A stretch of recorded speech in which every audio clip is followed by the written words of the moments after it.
I'd like to mention that I was in Mr. Lorton's house one time and I met his son, and his son is a big game hunter with a high-powered rifle. Now, who would go near Mr. Lorton's house knowing that his son can kill an elk from 600 yards away? I mean, Do you believe that Mr. Lorton and his son are a better shot than yourself? well, by far. I mean, his son killed an elk from 600 yards away and posted pictures on his Facebook. This is going way beyond. I would agree. Okay. Thank you. I had just a couple more questions, Your Honor. So, Nevada courts, and we've discussed this pretty extensively, when it comes to a mean, we have to look at intent to commit an unlawful violence over a particular individual. Objection, Do you this is like a intend- closing argument. Your This Honor. isn't, I'm Is there a literally, question? I'm asking about the case law, Your Honor, based upon whether or not he has intent, because today we are here about intent of the mean. So I'm really trying to just confirm what his intent is for And I today. think you did that, so what does that have to do with case law? Well, Your Honor, I just wanna make sure that we're gonna cover the unlawful violence. So, Okay. do you intend to commit an act of unlawful violence against Mr. Lorton? That's No, I do not. all right. Those are the questions. My objection has been asked and answered. Okay. All right. So, in other words, she did rephrase the question Okay. about him using any intent to harm Mr. Lorton, and the answer was no. All right. Did you want to add anything else? Yes. You do have some violence in your past, correct? No, I do not. Isn't it true that there's a video of you in a wine bar throwing a bottle at a door where a woman is standing No, behind it's, a glass no, door? may I explain what the video's about? Yeah, he asked you. so go Okay, ahead. no, there's a video showing me rapidly leaving a bar because two employees were confronting me. I banged into a display, a bottle fell on the floor, I went out the door, got in my car and left, and within 1 minute, and they misled the police and got me charged with assault, and the charge was dropped because the video evidence showed that I was going away from them, not towards them, and the bottle fell to my feet. On the police body cam, they tried to say I came at them overhead with a 3-liter bottle. That's more than I could ever lift, okay? And they said that I was coming towards them. The video showed I was going away from them.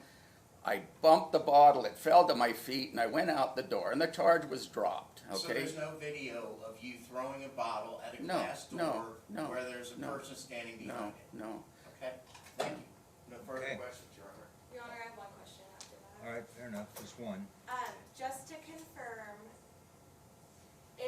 when did that incident occur? Has it since been resolved, and was it resolved within the court system? Yes, it's been resolved. It happened in about 5 years ago, I think, January of 21. And I had to hire a lawyer, and they worked with the district attorney. And the only charge that I was forced to plead to was breaking the bottle. They didn't care if it was intentional or not. They weren't going to drop all the charges. So they tried to say I disturbed the peace. The video showed that I didn't, and that charge was dropped. And they tried to say that I assaulted them with the bottle. Video showed I didn't, and that charge was dropped. But Connor McQuivey somehow became friends with the woman who made the claim, and he's been spreading the lie. And then Eddie Lorton meets him, and now Eddie's spreading the lie. So, I mean, as far as I'm concerned, this is malicious, defamation on the part of Eddie Lorton spreading this lie when the court record shows the charge was dropped, okay? No further questions, Your Honor. Okay. You're not going to ask any more questions? No, are you? Your Honor. All right. Okay. So he can be excused. He may be excused, Your All Honor. right, you can go back and sit down, Mr. Leonard.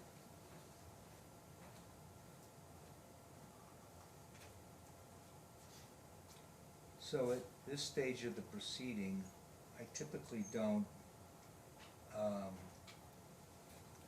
allow closing arguments, but I'm willing to give the parties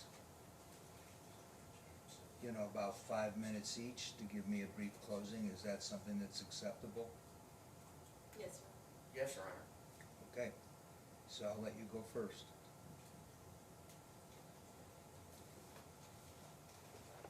Parties in this case have a long history. You've heard testimony from Mr. Lorton as to getting into a dispute with Mr. Leonard over some party issues, and thereafter there was a falling out, and the falling out resulted in many text messages, emails between the parties, leading up to this meme. As the court noted, February 20th, my office sent Mr. Leonard a letter requesting, demanding that he cease and desist any and all contact with Mr. Lorton. Mere hours later, Mr. Leonard sent the text message with not only the meme, "I'm not in danger, I am the danger," but he also incorporated a picture of himself, which, when you put those two together, knowing that the meme is basically, it's coming from Breaking Bad, and it's a conversation between the main character and his wife, and the wife is concerned for his safety. When the main character turns to his wife and says, "I'm not in danger, I am the danger," and he proceeds to discuss or tell his wife that he's not a person to be afraid. He's the person that does the attacking and the killing, and he describes it by saying, "I'm not the guy that's answering the door. I'm the guy knocking on the door, opening it up, and killing somebody." So that's the background. It's a very, very threatening meme. There's not a whole lot more to say about that. I think his history, Mr. Leonard's history, speaks for himself, as well as his prior history of being aggressive and threatening. You heard from Mr. Lorton that he's in fear for his life and his family. This court entered a preliminary order for protection, and based on the testimony, I believe that we have proven the elements of the claim for a permanent protection order as a result of Mr. Lorton's testimony. Thank you, and we request the court order a permanent protection order for a term of no less than 2 years between Mr. Leonard and Mr. Lorton. Thank you, Your Honor. Okay. Good morning, Your Honor. So today we are here because of Mr. Lorton's application for temporary protective order. In his application, he starts out by stating that Mr. Leonard is attempting to destroy his political career and is now threatening violence and harassing him. Specifically, he utilizes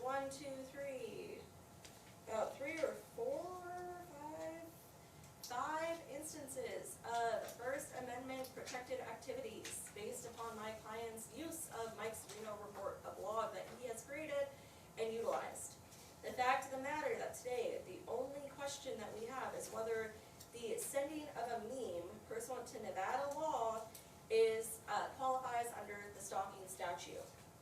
In Nevada, as we know, stalking is when a person commits a crime of stalking without lawful authority, that when that person willfully or maliciously engages in a course of conduct directed towards a victim that would cause a reasonable person under similar circumstances to feel terrorized, frightened, intimidated, harassed, or fearful of his or her immediate safety, or the immediate safety of a family or household member, and that actually causes the victim to feel terrorized, frightened, intimidated, harassed, or fearful for his or her immediate safety, or the immediate safety of the family or household member. Here, we have have an individual who is running for office, and his claim is that despite the over 200 phone calls and text messages to my client, Mr. Leonard, indicating and trying to get him to write specific articles and to write specific leans favoring the Republican Party, and my client's denials constitute stalking. We would argue that that is incorrect. Instead, the court today is to look at the course of conduct, whether or not the meme is directed towards a specific person, whether or not it's intended to cause reasonable fear or emotional distress, and whether or not there's an actual perceived threat of harm. Here, all other instances in Mr. Lorton's application for temporary protective order are protected speech, lack of true threat, lack of intent, and our argument here is that the meme is not an objectively reasonable fear. Even in the pleadings for the motion to dissolve, Mr. Lorton mentions and specifically cites to his subjective fear, not his objective fear of the meme. And while we can all have subjective fears of concerns of people in our bushes, it's not objective, it's not real, and it's not something that's likely to occur. Here, Mr. Leonard did not intend to send this meme as a, hey, this is a threat. Though the show itself, which is now ended, over 10 years ago, and apparently neither party actually really watched, and I will be the first person to admit that, because the name of the character in our pleadings is actually incorrect. It's Walter White, not Walt Whitman. But with that said, the meme itself is not indicative of the show. The meme itself is a meme that is shared across the world by millions of people every single day. And while some may look at the show itself, we've heard today about the perception of the main character. However, we also are ignoring the fact that the main character's largest actual character arc in the show is his survival of cancer, and being able to show that he is a survivor of his circumstances. Mr. Leonard testified today that, like the character, his response is, hey, I'm a survivor. You can come after me all you want, but it doesn't mean anything. It's not a threat to him. It's a, hey, stop messaging me. And sadly, that did not occur, because even up until last week, Mr. Leonard was still receiving campaign communications from Mr. Lorton. One of the most concerning portions of this case, though, is the timing. So while Mr. Salvatore and Mr. Lorton sent Mr. Leonard a cease and desist letter regarding campaign activities on February 20th, and the meme was sent on February 20th, the application for temporary protective order was not filed until days later, after my client had already filed a protected complaint against the campaign activities. Objection, It's Your our Honor, belief none of this is in evidence. Hold on a second, just let her finish her closing. Okay. I will, Your Honor, thank you. The fact of the matter is, and as we had mentioned at the beginning of this, at our first hearing, is that we do believe that this application for temporary protective order was not gotten with good intent or with good faith efforts. It was specifically gotten to be able to chill Mr. Leonard's speech. The other fact of the matter is, even with the protective order, this does not allow for the chilling of my client's speech. He is still allowed to criticize a political campaign, and he will still continue to do so based upon his First Amendment right. So at this point in time, we would ask that the temporary protective order be dissolved here today. We would still ask for attorney's fees and costs, and should this temporary protective order be extended for any reason, we would also ask that, we would essentially put everyone on notice that we would be appealing this based off of anti-SLAPP, based upon the fact that under Nevada's anti-SLAPP laws in general, because everything is linked together under this First Amendment concept, anti-SLAPP should have applied, and we should have been given the opportunity to properly plead it. With that said, we would again rest at the fact that there is no objectively reasonable fear. Applicant has demonstrated through pleadings and through testimony that his fear is nothing but subjective, and that it is, and this entire facade of a hearing is put on specifically to chill my client's protected speech. Thank you, Your Honor. Okay, run by me again.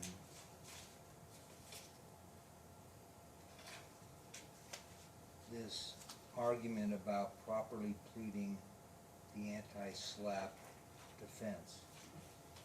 So, Your Honor, we made the argument specifically in our motion to dissolve, and Correct. in the reply, it's specifically stated in there.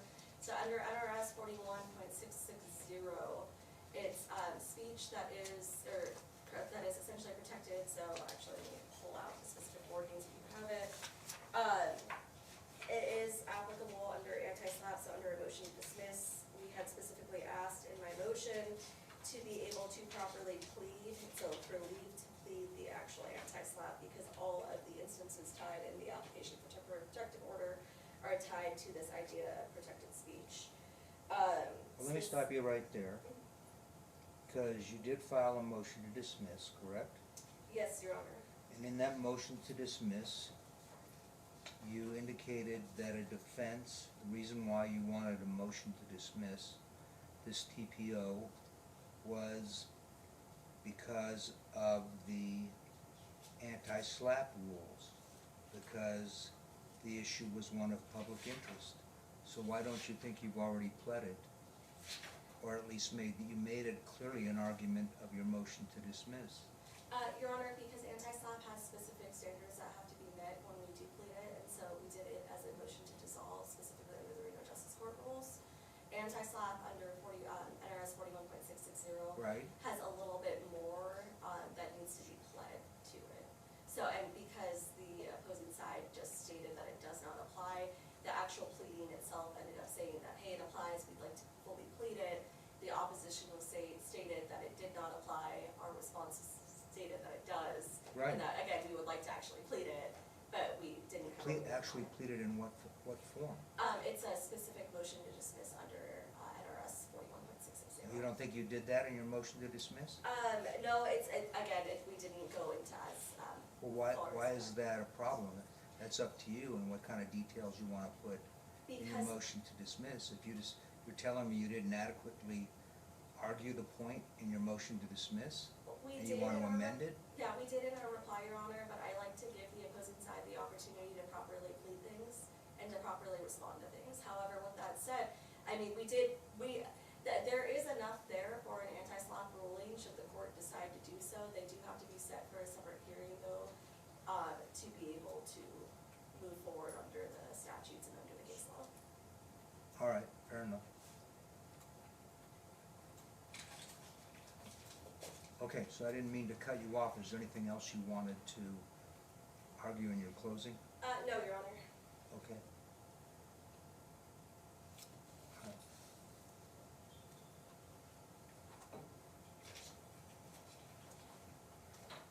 All right. Just bear with me while I go back through my notes here.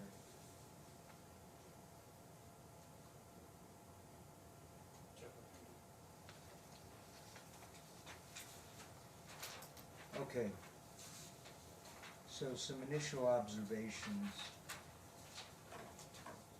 As I indicated before, this case is about the statute which requires a reasonable person to be concerned that what he's received or communicated to him is a threat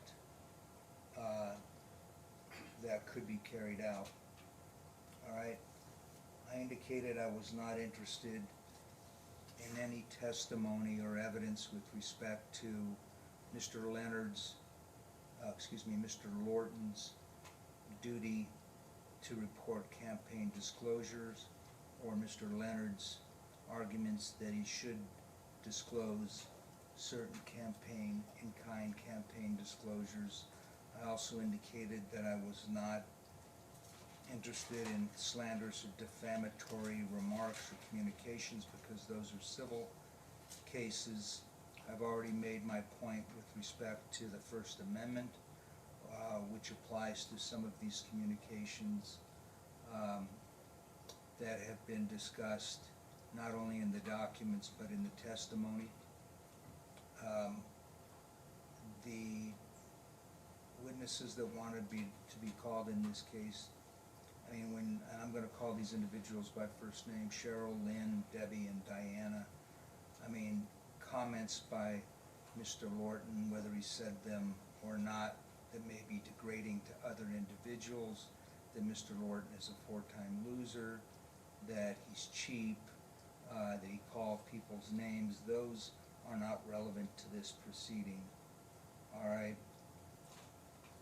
What's important is whether Mr. Lorton, with respect to this meme, did he perceive that to be a credible threat?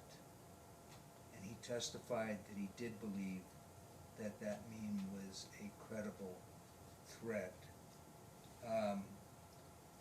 And although I didn't watch the show, the way this meme was sent, especially after Mr. Lorton's attorney told him to cease and desist on or about February 20th, 2026, gives me some indication that he cannot control his actions. It also indicates to me, based on the statutory language, that it's not just a conversation piece, that no one would view this meme as a credible threat. It's just a catchphrase. I don't believe that. I believe it was intended to indicate or communicate to Mr. Lorton that, as the meme indicates, that he is the danger and that he's not in danger. Having said that,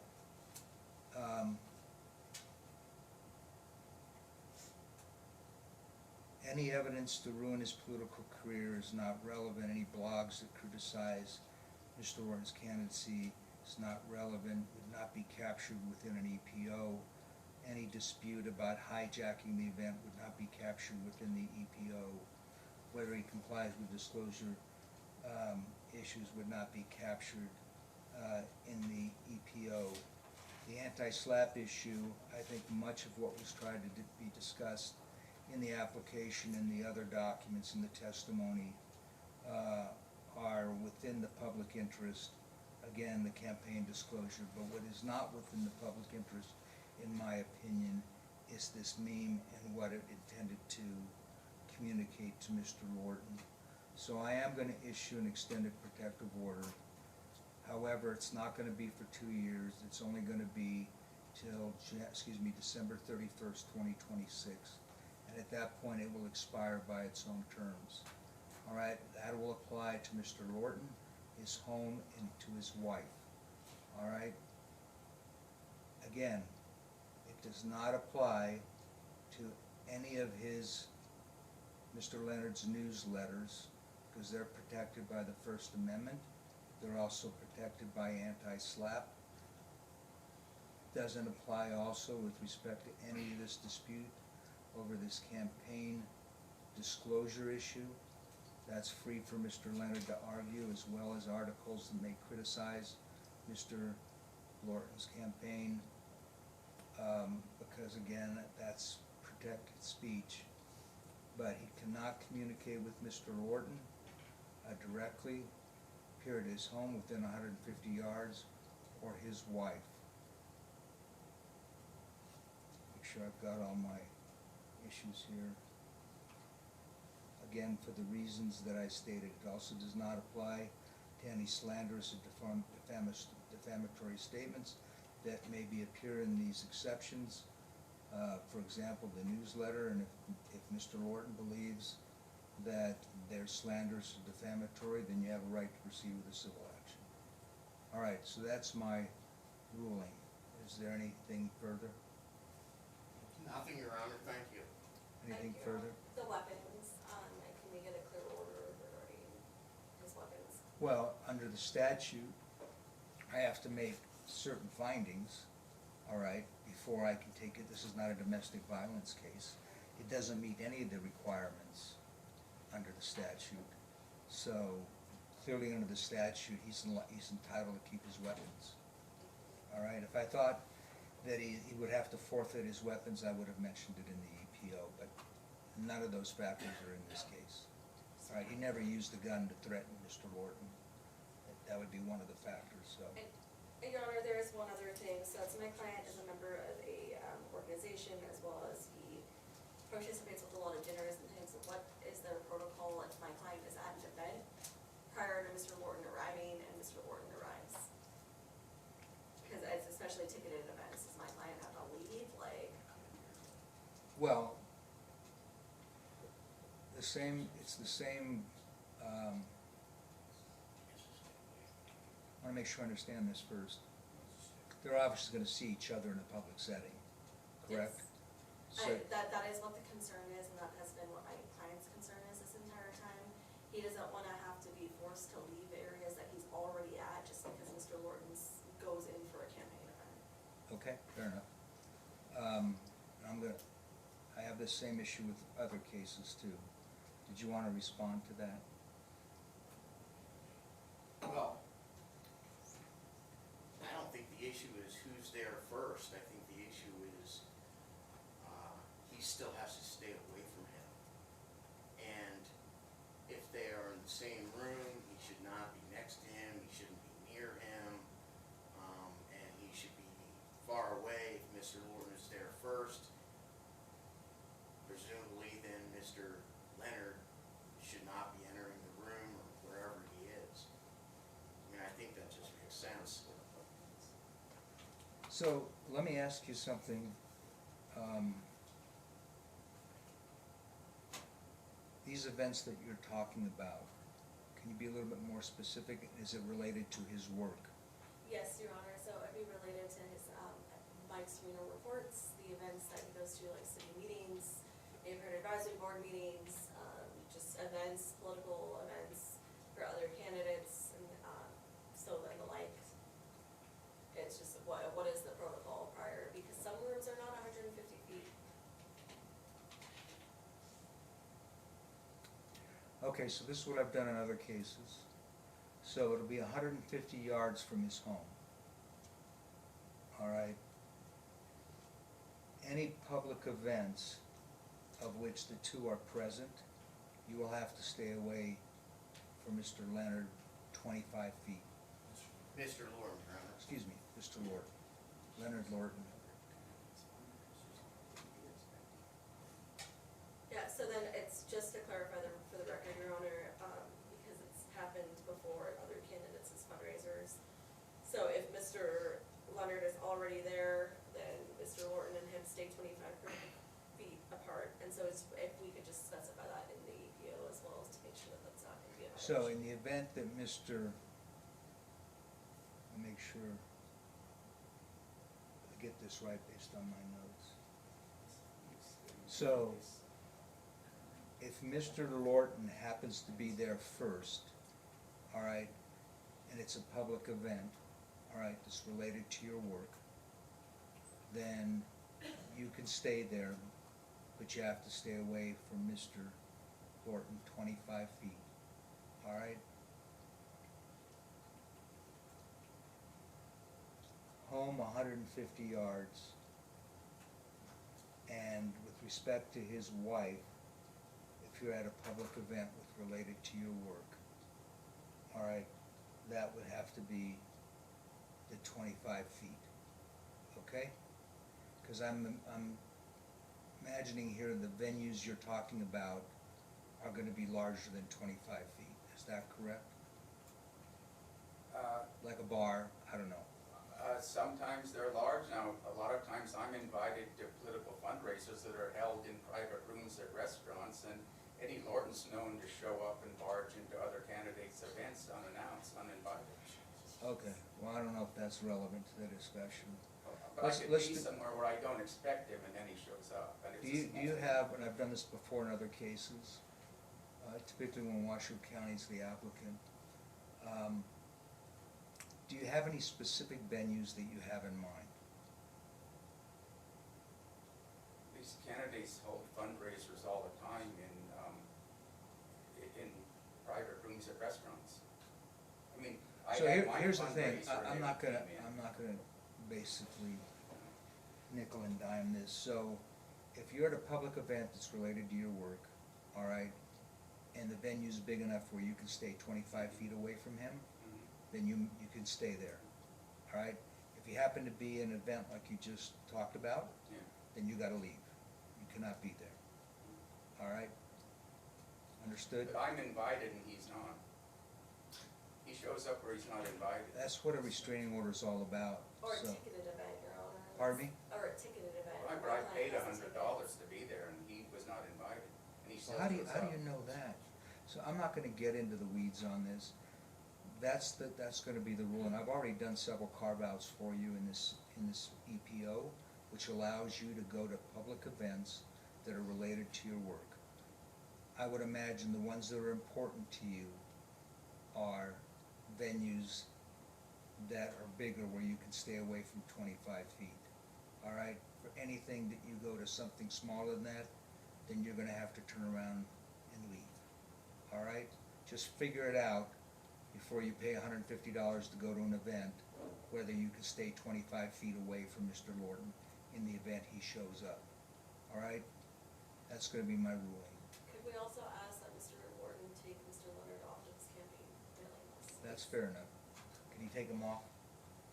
Yes, we can do that, Your Honor, and I also want to add, based on your ruling, my understanding is you're going to deny the respondent's motion in this case, as well as their motion for attorney's fees. Well, as I mentioned at the last hearing, when you look at all of the different restraining orders that are available to people, the only one that authorizes attorney's fees is an application for restraining order in the workplace. That's the only statute that authorizes attorney's fees, and that has been interpreted to mean that any other restraining order application is not entitled to attorney's fees. If Mr. Leonard wants to apply for attorney's fees, they can apply for attorney's fees, and I'll make the ruling accordingly, but that's how it's been interpreted. Only the workplace restraining order statute says a party is entitled to attorney's fees. None of the other statutes have that same language. That's why I believe most judges, as well as this court, do not allow attorney's fees in these types of cases. All right, because they're brought for other reasons. They're brought for, obviously, someone being scared about their safety. All right, and if they happen not to be able to meet the requirements of the statute, then they're gonna be penalized with attorney's fees. Most people are pro per, right? They don't know the difference. They can't afford an attorney. So anyway, I'm not gonna get into that either. I've just made my point on what the statute says. You can still file whatever you wanna file, and I'll make a decision. We don't intend to file. We No, didn't- I'm just saying, if they wanna file, then you'll have to oppose it, I understand. but I'm just telling you what the statute says, okay? Thank you, Your Honor. All right. And you can retain your guns. Obviously, it's not gonna apply to that. In addition, it's not gonna last for 2 years. It's gonna be the end of the year. All right, just do not violate the statute as indicated. Can I ask- You need to talk to your attorney. Before he talked about it, I wanted to ask you, has that been on? That's a notification. So you can mute that if you want.